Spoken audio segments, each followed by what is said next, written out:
we've already mentioned consciousness many times, but just what you mean by consciousness when you refer to it, since we need to understand the scope of the term if we want to explain it. Yeah, that's right. I think a lot of people have very different ideas about it, especially colloquially. But in the world of consciousness studies, it has come to mean something relatively specific. And it has come to mean experience, subjective experience. In a sense, it's very narrow. In a sense, I suppose it's very broad. But for example, colloquially, people think of consciousness as everything in my head, my memories and my thoughts and decisions and visual perceptions and my just agency in general and so on. But the way most people who study it think of it, that's not what they're talking about. Those are the things that can be in consciousness, but they don't have to be, because you can process sensory information and memories and make decisions outside of consciousness as well. Those are the possible content of consciousness. Consciousness is the experience of it. So if you have a subjective experience of it, then you are conscious of it. And it's that aspect of it. No matter what it is you're experiencing, whether it's color or whether it's something deep and profound, like, I don't know, your own mortality or something like that. It can be conscious if you have an experience of it. I think that's how most of us talk about it. And so this is the question: how is it that the brain, with neurons and information processing, how does it make some things have experience attached to it or surrounding it, and yet other things in the same brain don't? And what distinguishes those two, and what is the experience-ness? That's how most of the philosophers of consciousness and scientists who study consciousness tend to think about it. So that's really the definition that we're all working with. Okay, so just to reiterate, make sure that I've got it down. When you're referring to consciousness, it's independent of the actual things that seem to inhabit our awareness. So it's subjective experience, but stripped away of sight, sound, touch, all of these things. Well, sort of. I mean, it probably can't be stripped away from it. It's always attached to something. Mm-hmm. But it's sort of like, I sometimes describe it as a bucket, and people talk about the items in the bucket. And so when people say, what's my consciousness? It's my memories. No, that's an item in the bucket. It's my decision-making. No, that's another item in the bucket. It's the red and the green that I see, or the cold or the hot that I feel. No, those are items in the bucket. The bucket itself is the fact that you're conscious of them, that you have a feel, that you have a subjective experience of them. And so one wants to understand why you have subjective experience of some of those things and not others. It's probably impossible to have subjective experience by itself without experiencing a specific thing, right? I'm not sure that works. But you can still ask whatever it is you're experiencing. Take the simplest case. You're looking at a green lawn, and your visual system sees lawn and grass and so on, but you also have an experience of green. Where does the experience come from?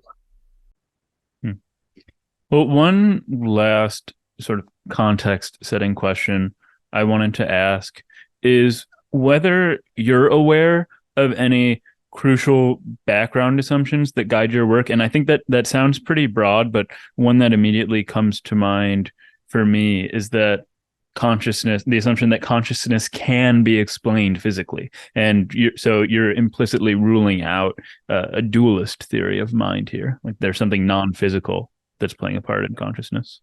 I think there are always assumptions.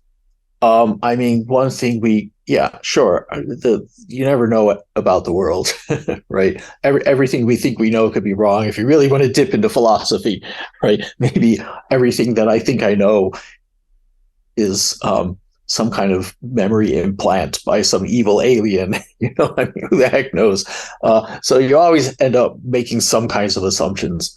But among the assumptions that I make, and I wrote paper relatively recently to lay out as clearly as possible what the underlying propositions are that I base my work and thinking on. One of them is that that everything you think you know about yourself, everything that you claim, everything that you say you're certain of, everything you jump up and down and say, this is true about me, it all derives from information in your brain. Otherwise, you wouldn't be able to think it and you wouldn't be able to say it. It all derives from information in your brain, and that's very, very crucial. And the second assumption is that the information in the brain, the brain builds information about things. That's what it does. It builds these models or bundles of information to describe things. These models are never accurate. They're always simplified. And sometimes they're wrong, but they're quick and dirty models. And so there's these two really simple assumptions. Everything you think you know about derives from information in your brain, and that information is always at least a little simplified, if not wrong in some ways. And those I think those have good foundation. They're certainly, if you believe in basic science, you probably believe in those two things, or if you believe in the basics of neuroscience, you probably believe in those two things. And from those, everything else flows. So I would say those sit at the basis. So when people say, I have a conscious experience, now you're stuck in that framework. A person says that and believes that and is certain of that because there is information in the person's brain that is descriptive of that state. And that information is not going to be perfectly accurate. So right away, you start getting into how, yes, it's explainable, and it's not going to be what you think it is. Yeah, I'd like to talk about these two assumptions more in depth. So models are never accurate, and they're always simplified. Is a good example of this. I mean, I'm looking at my dog, who I don't know if there was squeaking in the background, but he picked up a turkey and started a chew toy turkey and started squeezing it. But I see this brown furry thing, but what's really there, presumably, is some collection of atoms that I don't see. And so I have a very simplified model in my brain of what he is. Is that what you mean when you say that models are never accurate and that they don't perfectly represent what they're supposed to be representing? I mean, that's absolutely a part of it, yes. There may even be, so yes, that's right. We don't see dogs or other objects as collections of atoms. But we don't even have to go down to the atomic level. You mentioned your dog is brown. Well, brown is a construct of the brain. There's no such thing as brown. There's no such thing as any color in the world.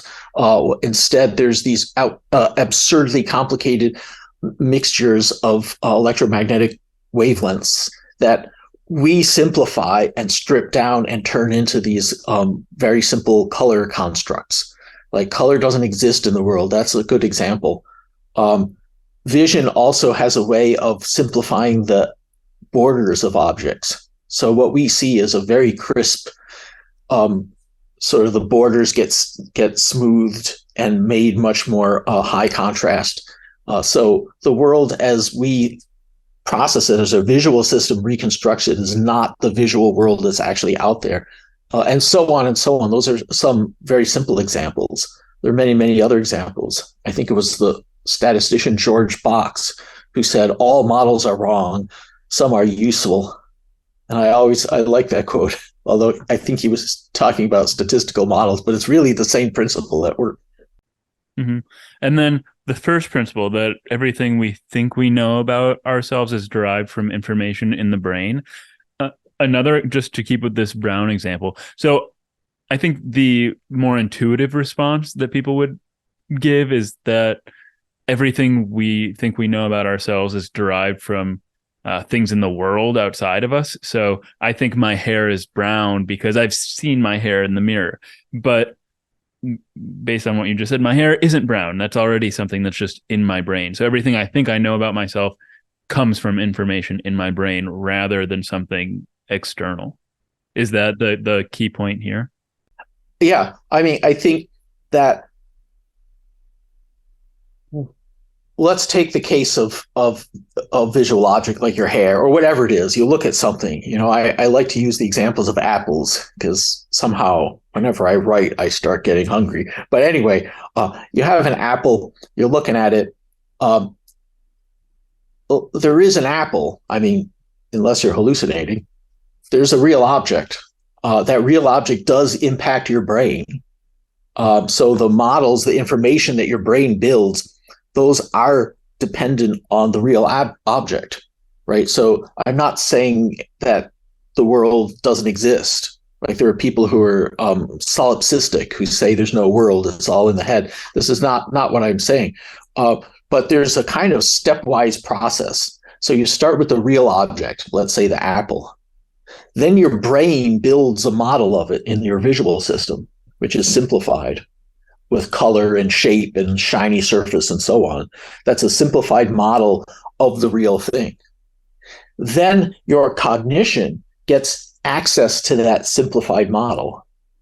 And now the things that you quote unquote know are dependent on that model. Mm-hmm. And then your speech is derived from your higher cognition. And so then you can talk about it and say, oh, it's an apple and it's red and it's round and so on. So there's a sequence from real object to model to cognition to speech. And when you make a claim, when you say there's an apple, I know it's there, it's absolutely there, the claim is not directly dependent on the apple itself. There's a step in between. There's the brain's models that get built. That's the step in between. And that's really crucial because if you don't understand that, you won't understand things like illusions or hallucinations or mistakes that the brain can make, right? So you can be absolutely certain that the apple's there even if it isn't. And if the apple really is there, but your brain has not made that model, then you won't know it's there. Right. So what you know, what you claim, what you believe always derives ultimately from that model. It's that's the bottleneck. The model itself may be informed by the real world. So we won't deny that at all. But whatever it is that you claim about the world outside or about yourself ultimately has to pass through these models, these information bundles that the brain constructs.